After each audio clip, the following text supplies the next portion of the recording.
என்னம்மா நீ எடுத்தோடனே நீ என்ன சொல்ல போகிறேன்னு எனக்கு தெரியும் அப்படின்னாதீங்க. எழுந்தோடனே சாமி கும்பிட்டேன் அப்படின்னு தான் நம்ம சொல்ல போகிறேன். கண்டிப்பாக கிடையாதுங்க. இன்றைக்கி வந்து சாமி ரூம் க்ளீன் பண்ணுற வீடியோ தான். இன்றைக்கி நம்ம வியாழக்கிழமையே பண்ண வேண்டியது. பட் சில இஷ்யூஸால் பண்ண முடியல. சரின்னு சொல்லிட்டு இன்றைக்கி க்ளீன் பண்ணிடலாம் அப்படின்னு சொல்லிட்டு தாங்க.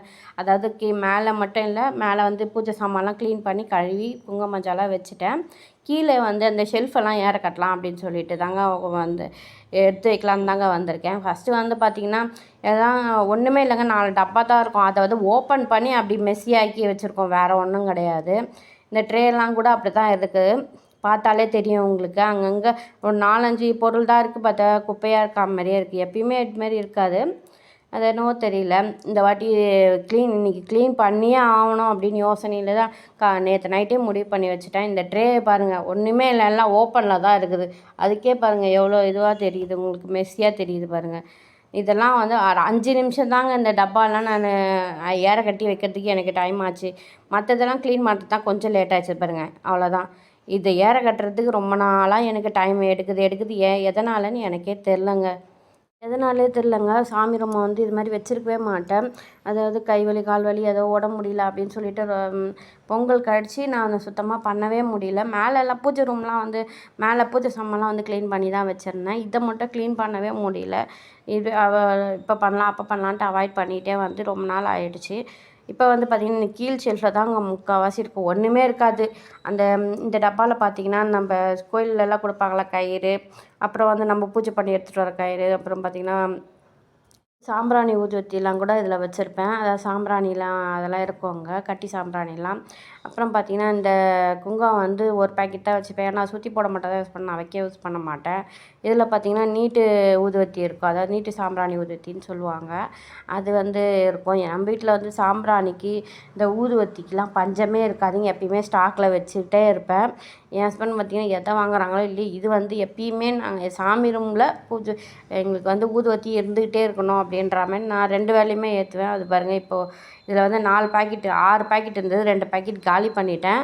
இன்னும் 4 பாக்கெட் இருக்குது. இப்போ வந்து எப்படான்னு பார்த்துக்கிட்டு இருக்காங்க. இன்னும் நான் வந்து இதில் ஒரு பாக்கெட் தான் எடுத்துட்டேன்.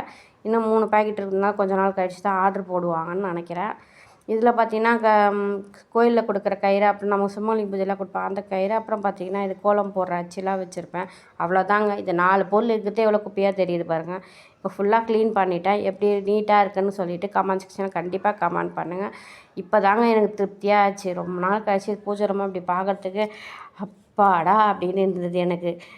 உங்களுக்கெல்லாம் உங்கள் பூஜை ரூம் எப்படி இருக்கும் சொல்லிவிட்டு, நீட்டாக இருந்தால் தான் பிடிக்குமான்னு சொல்லிட்டு கமெண்ட் செக்ஷனில் கமெண்ட் பண்ணுங்கள். இந்த வேலையெல்லாம் பார்த்துட்ருக்கும் போதே பார்த்திங்கன்னா ஹஸ்பண்ட் வந்து டீ போட்டுன்னு வந்து கொடுத்துருந்தாங்க. உங்கள் வீட்டிலலாம் இது மாதிரி டீ காஃபி எதுனா போட்டு வந்து கொடுப்பாங்களா நீங்கள் வேலை செய்யும்போதுன்னு சொல்லிட்டு கமெண்ட் செக்ஷனில் கமெண்ட் பண்ணுங்கள். எங்கள் வீட்டில் எப்பயுமே கொடுப்பாங்க. என் ஹஸ்பண்ட் தான் போட்டு வந்து கொடுப்பாங்க. சரின்னு சொல்லிவிட்டு அடுத்த வேலையை பார்க்க போகலான்ட்டு கடை அதை வந்து சூடாக குடித்தா தான் நல்லாயிருக்கும் சரின்னு சொல்லிவிட்டு அதை குடிச்சிட்டு நான் என்ன அடுத்த வேலை பார்த்தேன்னு பார்த்தீங்கன்னா ட்ரெஸ்ஸிங் டேபிள் தான் க்ளீன் பண்ண வந்தேன். இதாங்க என் ட்ரெஸ்ஸிங் டேபிள். அவ்வளோ எதுவும் இருக்காது சாமான்லாம் பார்த்திங்கன்னா, ஆனால் குப்பையாக இருக்கா மாதிரியே இருக்குது. ஒரு 10 நிமிஷத்துலேயே பார்த்திங்கன்னா எப்படி க்ளீன் பண்ணிட்டேன் பாருங்கள். இதையும் வந்து க்ளீன் பண்ணி ஒரு 10 நிமிஷத்துலேயே எல்லாத்தையும் முடிச்சிட்டேன். ஏம்மா வீடியோ போடலன்னா என்னால் போட முடியல, நான் மட்டும் கடகடான்னு டைம் சரி தம்பி வரத்துக்குள்ளே முடிக்கணுமேன்னு சொல்லிட்டு க்ளீன் பண்ணிவிட்டேன். தம்பியும் வந்துட்டார். வரும்போதே பார்த்தீங்கன்னா சம்சாவும் பப்ஸும் வாங்கிட்டு வந்தார். எனக்கும் ஏதாவது சாப்பிட்ணும் போல் இருந்தது. கரெக்டாக அவரும் வாங்கிட்டு வந்திருந்தார். சரின்னு சொல்லிவிட்டு தம்பி ஒன்று நான் ஒன்றையும் எடுத்துக்கிட்டோங்க. அவர் வந்து உட்காந்து அவர் தான் வீடியோ போடுவாராம். அதனால் அவர் வந்து உட்காந்துட்டு அவருக்கு ஒன்று எடுத்துக்கின்னு எனக்கு ஒன்று வந்து கவரில், ஏன்னா நான் வந்து இன்னும் க்ளீனிங் வேலைலாம் இருக்குது, அதை முடிச்சுட்டு சாப்பிட்றேன்னு சொன்னேன். சரின்னு சொல்லிவிட்டு அவருக்கு ஒன்று எடுத்துக்கிட்டு எனக்கு ஒன்று எடுத்து வைக்கிறாராமா. அதை வேறு எக்ஸ்ப்ளனேஷன் கொடுத்துக்கிட்டு இருக்காரு.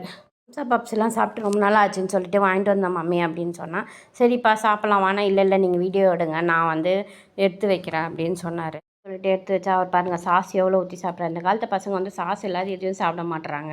உங்கள் வீட்டில் எப்படின்னு சொல்லிட்டு கமெண்ட் செக்ஷன் கமெண்ட் பண்ணுங்கள். இந்த வீடியோ பிடிச்சிருந்தா கண்டிப்பாக லைக் பண்ணுங்கள், ஷேர் பண்ணுங்கள், கண்டிப்பாக சப்ஸ்கிரைப் பண்ணுங்கள். அடுத்த வீடியோவில் பார்க்கலாம். பாய்.